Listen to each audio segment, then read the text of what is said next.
జగత్ మనిషిని మార్చే మహాశక్తి జ్ఞానం జగత్ జగత్ శాంతి సందేశం మోసే ధ్యాన జగత్ జీవా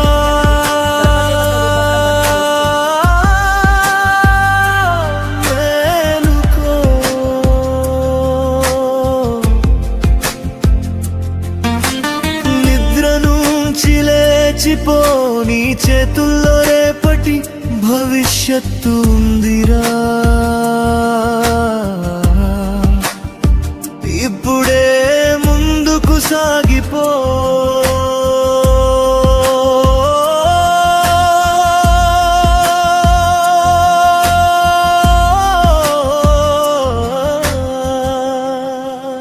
పుట్టింది ఊరికే కాదురా పోరాటానికి చావురా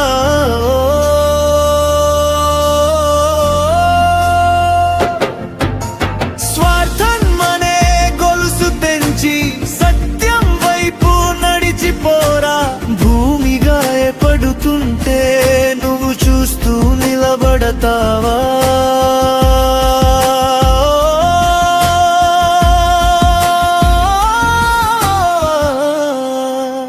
రేపటి పిల్లల కన్నీళ్లకు జవాబు చెప్పగలవా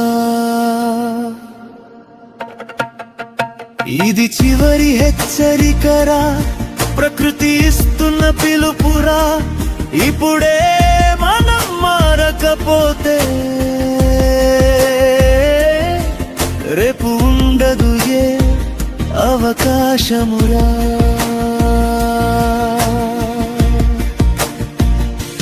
జీవా మారిపో నీ మనుగడను మార్చుకో ఈ భూమికి నీ అవసరం లేదు మిత్రమా నీకే ఈ భూమి అవసరం తెలుసుకో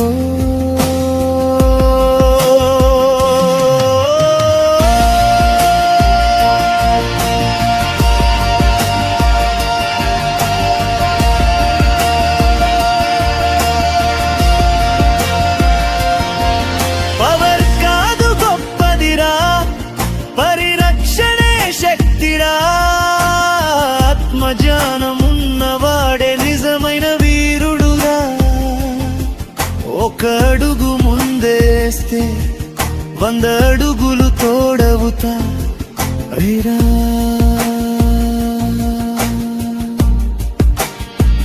నువ్వు మారితే చాలురా ఈ లోకం మారిపోతుందిరా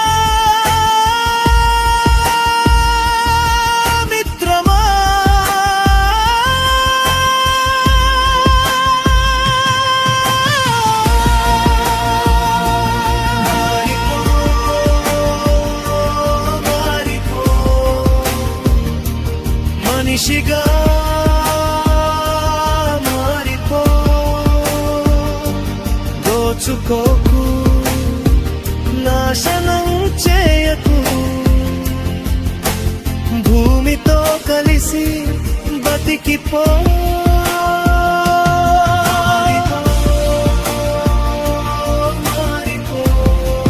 ఆత్మను గుర్తించుకో ధ్యాన జగత్లో కలసిపో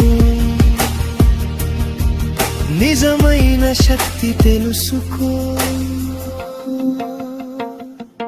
జీవా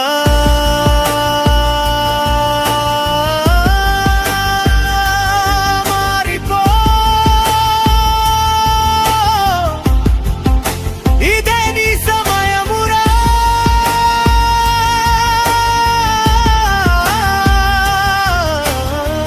భూమిని కాపాడే చేతులే చేతులురా ప్రకృతి మన